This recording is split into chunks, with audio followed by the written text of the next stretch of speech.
Welcome back mga ka-El Diablo. At idadagdag ko lang dun sa natin sa ating pagluluto. Hindi naman naisipan ko lang ilagay ito. At itong garlic, subukan ko, maliit akong karapon. Tingnan natin na next few days kung mangingitim siya o ano. Gagamit lang tayo ng yung maliit na lalagyan jar. Tapos ito, ilan natin turo sa na air pati ako kung mangingitim mo, pwede natin gamitin o mag-preserve talaga natin siya. Tingnan natin na within 2 days. Pala mga ka-El Diablo, garlic lang yan, bawang. Magbalat kayo ng marami, pero buha ko 2 cloves lang. Hugasan natin. Sabi nga nila ganun, hugasan sa tubig. Right? Tapos pagkatapos nyo patutuluin. Tapos nyo, pagkarin nyo. Tapos patutuyuin natin yan within the next few minutes or half an hour rin. So mga ka-El Diablo. So yan. Kaya natin siyang maupo dito for the next few. Anyways mga ka-El Diablo, ibuburo lang natin yan. Tapos suka. Okay? Pakita ko sa inyo pagtuyo niya pagkatapos niya.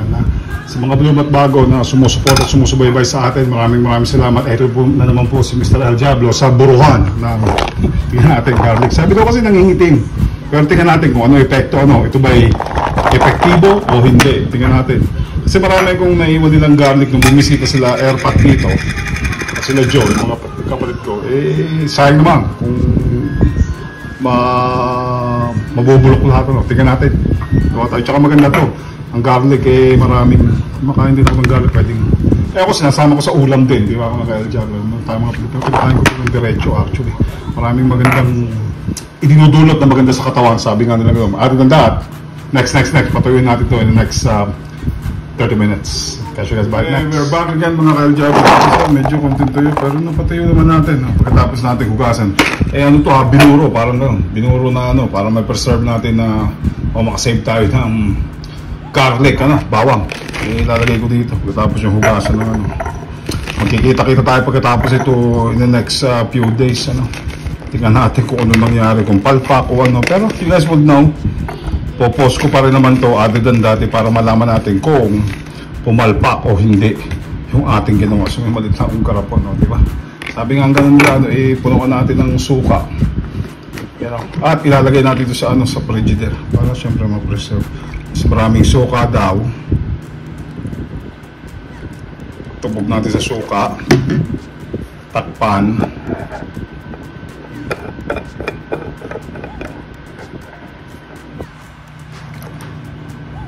Tingnan natin in the next few days. So, malit lang na lalagyanan. Other than that, na-eksperimento ko kung may makakasave ako ng ganito pag bumili ako ng marami. Tapos pwede nyo rin ipanggisa o pang whatever, right? Tayo naman kasi may tayo mag-gisa. Kasi kaysa yung ilagay nyo siya na yung mabubulok, diba? Gawin mo lang ganito ito. Ako talaga kumakain ako ng garlic. Other than that, tingnan natin, binuro. Na I'll see you guys back next. Within 2 days nito, tingnan natin. Tingnan natin sa frigidaire. Yan, matutulog na yun dyan. See you guys in 2 days. Next. At ayun, mga ka-El Diablo, nakalipas ang 2 araw na ba? Ayun, hindi naman nangitim. Sabi mo, ingay ni Tay, ito, suka. Success, mga ka-El Diablo. Ngayon, meron na tayong sausawan para sa ating tapa. Tapa, tsaka ito. Masarap to, mami niyo. Tapos nagalagay, may sili pa daw. Susunod naman magbuburo tayo ng sili. Tapos ayun pa. Tapos yung magpa-fried rice nga ako, meron siya konting yung beef steak tuloy ng pangalan nito.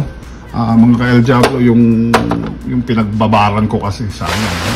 Alam nyo mga ka-El Diablo, mag-like, mag-share, may join button. At mag-comment po tayo sa mga video po natin. At ayan po, yung ating mga regular na yung garlic, bawang.